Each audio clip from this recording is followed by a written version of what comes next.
सकाळी विधान भवनाच्या परिसरात मुख्यमंत्री देवेंद्र फडणवीस आल्यानंतर पत्रकारांनी त्यांना एकच गराडा घातला।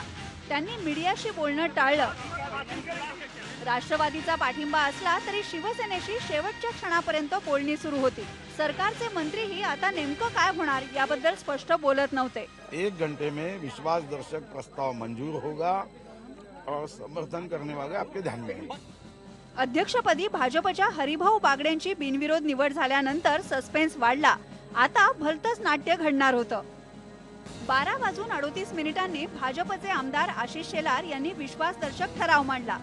ठराव मांडताच सभागृह अध्यक्ष बागडेंनी आवाजी मतदान घेतलं।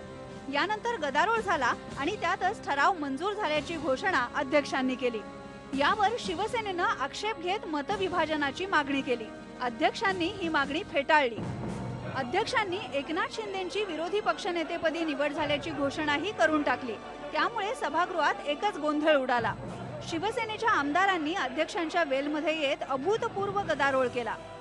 यानंतर शिवसेना चांगलीच आक्रमक झाली। शिवसेनेची पुन्हा मतदान घेऊन बहुमत सिद्ध करण्याची मागणी कायम आहे। तुमच्यात हिंमत असेल तर अनाथ सभागृहामध्ये विश्वासाचे ठेवा पुन्हा, आणि आपली किती मेजॉरिटी तुमची आहे ती दाखवा।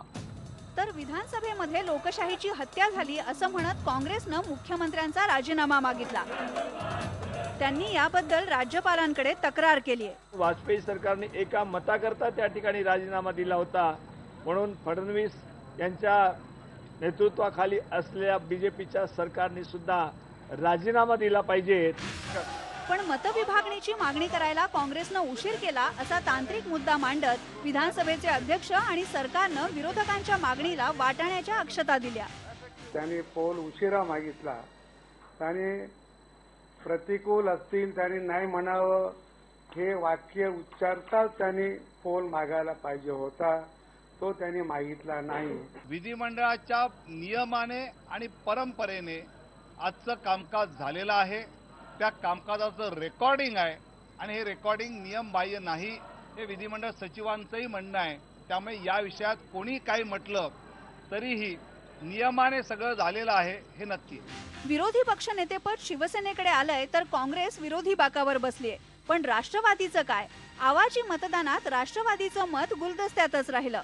देवेंद्र फडणवीस सरकारनं बहुमत मिळवलं असलं तरी ते वादग्रस्त ठरलंय। कामकाजाला लागण्याआधी मुख्यमंत्र्यांना हे संशयाचं वातावरण दूर करावं लागणार आहे। Bureau report, IBN Lokmat.